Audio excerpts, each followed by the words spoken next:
کم از کم ایک central control ہوتا ہے, ایک پارٹ, ایک حکومت ہوتی ہے, گو کہ افراد کی انڈیویجول فریڈم کا بیڑا غرق ہو جاتا ہے. چائنا میں ایسا ظلم ہے کہ اگر دوسرا بچہ پیدا ہو جائے تو اس کو بچے کو مار دیتے ہیں, they actually kill the child. بالکل ایک باربیرک ہے, بالکل ظلم شدت, استغفر اللہ العظیم. یعنی اور اسی طریقے سے جس طرح یہ اپنے لوگوں کو مارتے ہیں, جس طرح اپنے لوگوں کو لٹرلی انسان کو انسان نہیں سمجھتے, فیملیز میں سے بچے نکال کے لے جاتے ہیں, ہر کوئی اسٹیٹ, کوئی انسانیت پریکٹیکلی اس کمیونسٹ معاشرے میں نہیں ہے, پریکٹیکلی کوئی انسانیت نہیں ہے, سب کچھ اسٹیٹ کا ہے, آپ کی اپنی ذاتی خواہشات, پبلک پراپرٹی, پرائیویٹ پراپرٹی. اب وہ آہستہ آہستہ کیپٹلزم کی طرف تو جا رہے ہیں, لیکن روحانیت کی اساس ان میں نہیں ہے. There's no spirituality in communist system also, چاہے وہ رشیا کا ہو چاہے وہ ان کا سسٹم ہو. رشیا بھی اب کیپٹلزم کی طرف جا رہا ہے سوویت یونین کے ٹوٹنے کے بعد. تو بات یہ ہے کہ یہ دونوں نظام دنیا نے بہت اچھی طریقے سے دیکھ لیے ہیں. We have seen these two systems. انہوں نے جو باقی دنیا کے ساتھ کیا ہے ہم نے وہ بھی دیکھ لیا. یعنی اگر کوئی شخص اس کے بعد یہ ایمفسائز کرے کہ نہیں جی دنیا کے لیے ڈیموکریسی بہت اچھا سسٹم ہے, اس سے بڑا جاہل اور کوئی نہیں ہوگا. کوئی کہے کہ کمیونزم بہت اچھا, کمیونزم جو کولیپس ہی ہو چکا ہے, کمیونزم از گون آلریڈی. ایگزیکٹلی دونوں ایک ہی سسٹم, ایک ہی سسٹم کی دو شکلیں, ایک ہی سسٹم کے دو مختلف نام ہیں.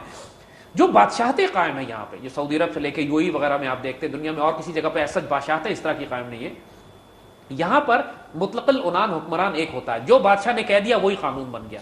دیر از نو, لیکن انہوں نے کیا کیا ہوا ہے کہ ان بادشاہتوں کے ساتھ کہ ایک سسٹم انہوں نے کیپٹلسٹ رکھا ہے, یعنی کھلی مارکیٹ ہے, فری مارکیٹ ہے, آپ اس کے اندر تجارت کر سکتے ہیں, کمیونزم نہیں ہے ایسا. مگر اگر بادشاہ ظالم ہے تو پھر پورا نظام ظالم ہو جاتا ہے, اگر بادشاہ اچھا ہے تو پورا نظام ٹھیک ہونا شروع ہو جاتا ہے. اس میں یہ ڈیپینڈنس ہوتی ہے, یہ پرابلم ہوتی ہے کیونکہ بادشاہ کسی قانون کے تحت نہیں ہے, بادشاہ کی جو مرضی ہے وہ کرے گا. تو اچھا انسان آ گیا تو اچھا سسٹم بنا لے گا, برا انسان آ گیا تو برا سسٹم بنا لے گا.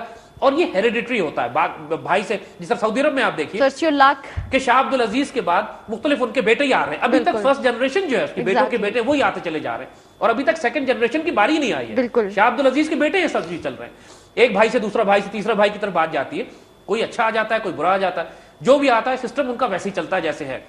لیکن انسانیت کی تاریخ میں اگر آپ انسان کی تاریخ دیکھیے 10,000 سال کی, تو جو سسٹم سب سے زیادہ چلا ہے وہ بادشاہتوں کا ہی ہے. یعنی آپ سلیمان علیہ السلام میں بھی قرآن نے جو سلیمان علیہ السلام کا ذکر کیا تو کم از کم 7-8 ہزار سال پہلے کی بات ہے. اس وقت سے لے کر آج تک پوری دنیا میں, پورے جو میڈیول ایج ہے یورپ کا, اس میں بھی بادشاہتیں چلتی رہی ہیں, مسلمانوں بھی سلطان اور بادشاہ چلتے رہے. جو خلافت کا کانسیپٹ ہے وہ بالکل مختلف ہے ان ساروں سے, جس کو ہم آگے ڈسکس کریں گے.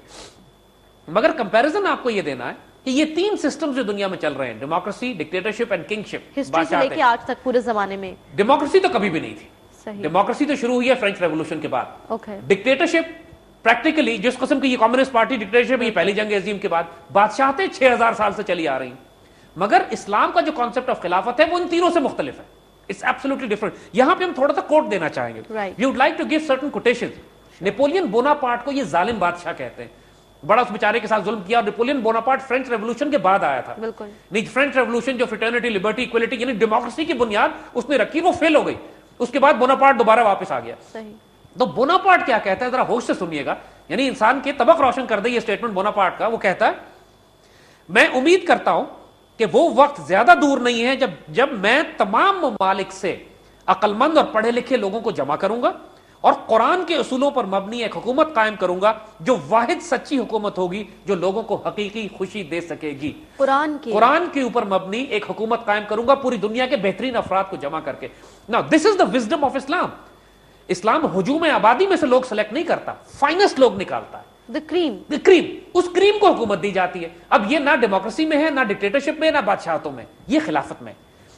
اور ذرا ہوش سے سنیے گا دوبارہ دوسرا اسٹیٹمنٹ. امیجن کریں بوناپارٹ جب کہتا ہے کہ میں امید کرتا ہوں کہ وہ وقت زیادہ دور نہیں ہے. بوناپارٹ اسلام سے بڑا قریب تھا, بلکہ کہتے ہیں کہ شاید اس نے اسلام قبول بھی کر لیا تھا آخر میں. اسی لیے اس کو ذلیل کرتے ہیں. یہ بالکل اس نے ٹیپو سلطان سے قریبی تعلقات بنائے تھے. ٹیپو سلطان کے ساتھ مل کے اس نے گرینڈ ملٹری ایکسس بنایا تھا, اور وہ پوری دنیا میں ایک مسلم اور فرینچ الائنس بنانا چاہتا تھا انگریزوں کے خلاف, اس وقت کے کیپٹل سسٹم کے خلاف.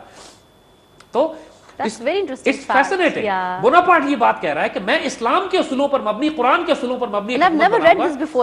یہ ان کی کتاب یعنی بوناپارٹ ایٹ اسلام میں اس نے کامنٹ لکھے ہیں. اس نے یہ پورا کامنٹ ریکارڈڈ ہے.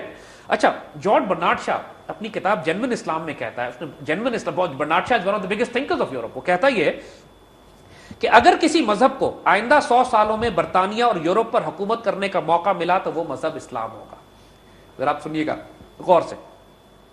میرا ایمان ہے, برنارڈ شاہ سیئنگ دس, کہ اگر ان شخص حضور صلی اللہ علیہ وآلہ وسلم کو کی طرح انسان جدید دنیا کی آمریت اختیار کرتے، یعنی اگر حضور صلی اللہ علیہ وآلہ وسلم کی طرح کا کوئی شخص جدید دنیا کا ڈکٹیٹر ہو، صحیح، تو وہ انتہائی ضروری امن اور خوشی حاصل کر کے اس دنیا کے مسائل حل کرنے میں کامیاب ہو جاتا۔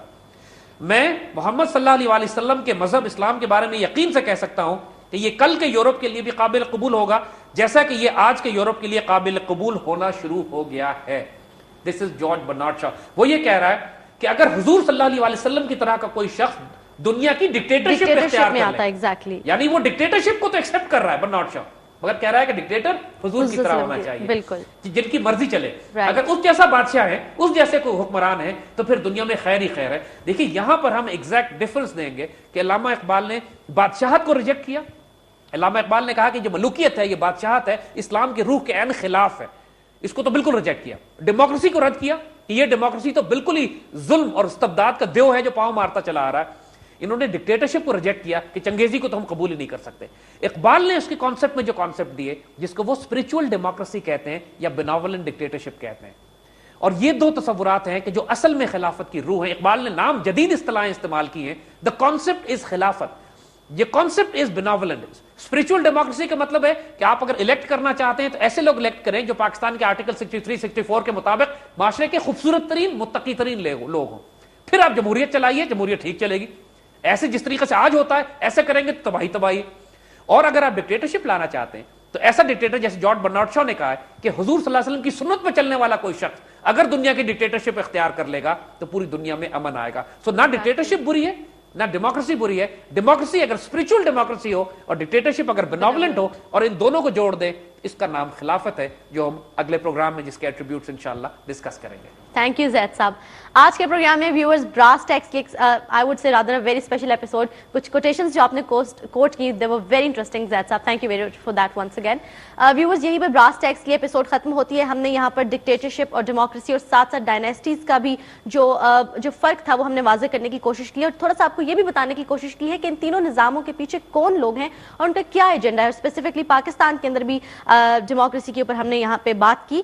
لیکن جیسا کہ زید صاحب نے کہا کہ خلافت راشدہ کے حوالے سے چونکہ یہ سلسلہ جاری ہے، اس میں مزید ہم گفتگو کریں گے لیکن براس ٹیکس کی آنے والی ایپیسوڈز میں۔ تب تک کے لیے اجازت دیجیے گا، اللہ حافظ۔